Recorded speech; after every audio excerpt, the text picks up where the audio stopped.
हमें लगता है कि भगवान ने स्वीकार नहीं किया क्या? मेरी अयोग्यता नहीं गई, मेरा अनाधिकारिता, निर्बलता, ये सब वैसे की वैसे ही है। तो यदि तुम्हारे अंदर इनकी चिंता है और भय है तो वास्तविक तुम शरणागत नहीं हुए।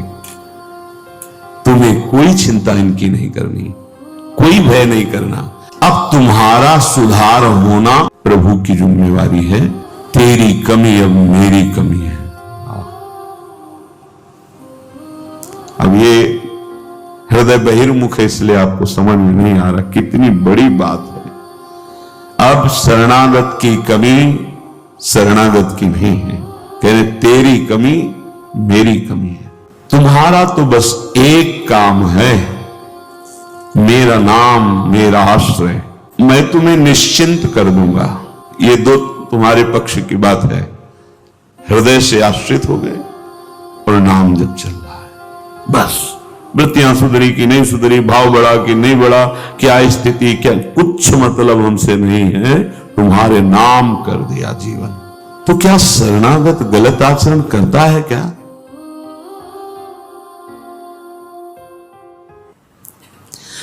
ऐसे ही प्रभु के चरणों में समर्पित जो हो जाता है वो निश्चिंत हो जाता है, निर्भय हो जाता है, निशोक हो जाता है, निशंक हो जाता है।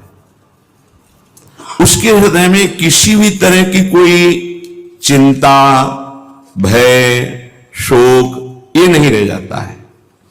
पर ये होता वही उसी को है जो संपूर्ण आश्रयों का त्याग करके एकमात्र भरोसा ले लेता है प्रियालाल का, प्रभु का। अब ध्यान से सुनना, जब प्रभु के आप आश्रित हो गए तो अब तुम्हारे अंदर ये चिंता, ये शोक नहीं होना चाहिए कि अभी मेरे अंदर तो भाव सुधरे नहीं। बहुत सुंदर विषय है। हमें कोई उन्नति तो दिखाई दे नहीं रही है। हमारा शरीर भी, समर्पण किसको कहते हैं?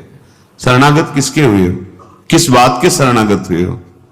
ये देखो, शरणागत का प्रधान साधन भगवत प्रेमी महात्माओं के संग से होती शरणागति। बहुत ध्यान देने की। हम लोग यही परेशान होते रहते हैं, हमारे भाव नहीं बढ़े, हमारी वृत्तियां नहीं सुधरी। भगवद आश्रित हो, नाम जब चल रहा है, ये पकड़ना है तुम्हें। यही शरणागति का स्वरूप है।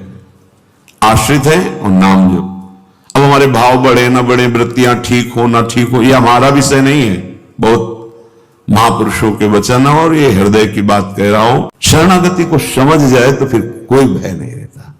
अब हमारी जिम्मेवारी कि हमारा मन कहां जा रहा है, हमारी चित्तवृत्ति कहां जा रही, हमारी स्थिति क्या है। आप देखो प्रभु, आप देखो, आपका समय है। मस्ती ना आ जाए, उसी क्षण मस्ती आ जाएगी। आप देखो, ध्यान से देखना। यदि तुमने संपूर्ण आश्रयों का त्याग करके, तो ये संपूर्ण आश्रयों का त्याग होता ही है केवल संत से, पढ़ने लिखने से नहीं होता। अपने आप जो शरणागति का स्वरूप आएगा वो संत संग। सर्व संगोपहो ही माम, समस्त संगों के त्याग कराने की सामर्थ्य सिर्फ सत्संग में है, सिर्फ सत्संग में। बिना संत महापुरुषों के ये शरणागति नहीं होती। पर ऐसे संत भगवान की कृपा से मिलते हैं जिनका एक भरोसा, एक बल, एक आस विश्वास केवल प्रभु से है।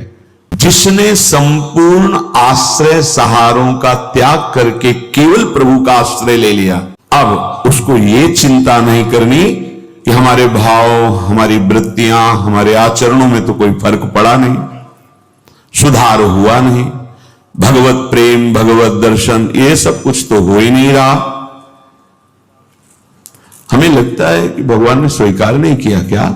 मेरी अयोग्यता नहीं गई, मेरा अनाधिकारिता, निर्बलता, ये सब वैसे की वैसे ही है। तो यदि तुम्हारे अंदर इनकी चिंता है और भय है तो वास्तविक तुम शरणागत नहीं हुए। तुम्हें कोई चिंता इनकी नहीं करनी, कोई भय नहीं करना, कारण कि तुम प्रभु के अनन्य शरणागत हो गए हो। कमी है तो वो प्रभु की है, तुम्हारी नहीं है। यही तो ठसक होती है, यही ठसक होती है। अब सुधार करना तुम्हारा काम नहीं और सुधार भी नहीं सकते, पक्का बात है। करोड़ों कल्प तक हम सुधारते रहे, नहीं, सच्ची बात है। बहुत प्रबल भगवान की माया, एक क्षण में कहां से कहां चित्तवृत्ति, कहां से कहां पहुंच जाता है मन। लेकिन ये जब सुधारते हैं तो तुमसे सच्ची कहते हैं, ऐसी स्थिति प्रदान करते हैं, रुचि शब्द का ही लय हो जाता है, कहीं कोई रुचि नहीं, कहीं कोई, यहां से लेकर ब्रह्मलोक तक कोई रुचि नहीं। वो अपनी सामर्थ्य नहीं होती, इनकी सामर्थ्य, ये देते हैं, स्थिति देते हैं। तभी तो आश्चर्य होता है कि कल तक तो ये ऐसा, आज ऐसा कैसे हो सकता है, कल हमने देखा ऐसा, और आज कैसे ऐसा। अरे वो एक क्षण में, बस यही शरणागति का। तभी समाज को, व्यवहारिक लोगों को विश्वास नहीं होता। ऐसा भी हो सकता है क्या? बड़े बड़े महापुरुष जैसे नरसिंह मेहता, इन सबको ऐसा कैसे हो सकता है, ऐसा कैसे हो सकता है? ये पता नहीं कि वो शरण में किसकी हुई है। कर तुम, जो हो सकता है वो भी हो ही जाएगा, अकर तुम, जो नहीं हो सकता वो भी हो जाएगा, जो बिल्कुल नहीं हो सकता वो भी हो जाएगा। जैसे सुई के जहां धागा डाला जाता है छेद में, बड़ी मुश्किल से धागा जाता है, वहां से अनंत ब्रह्मांड पार कर दें, उनको कहते हैं भगवान। कर तुम अकर तुम अन्यथा कर तुम सर्व समर्था सा ईश्वरा। विश्वास करो जिनकी तुम शरण में हो। अब तुम्हारा सुधार होना प्रभु की जिम्मेवारी है, तुम्हारा कर्तव्य नहीं रह गया अपना सुधार करना। ये बहुत एकांतिक विषय है, इसीलिए अर्जुन से कहा था कि बहुत ही गुह्यतम बात मैं कह रहा हूं, क्योंकि तुम मेरे प्रिय हो। बहुत प्रिय बात, और कहती बहुत गुह्यतम है। और बताया कि जो शठ स्वभाव वाले, दुष्ट स्वभाव वाले, अश्रद्धालु, ऐसे लोगों को कभी सुनाना नहीं ये बात। ये बड़ा गूढ़ विषय, बड़ा गूढ़ विषय है। तेरी कमी अब मेरी कमी है।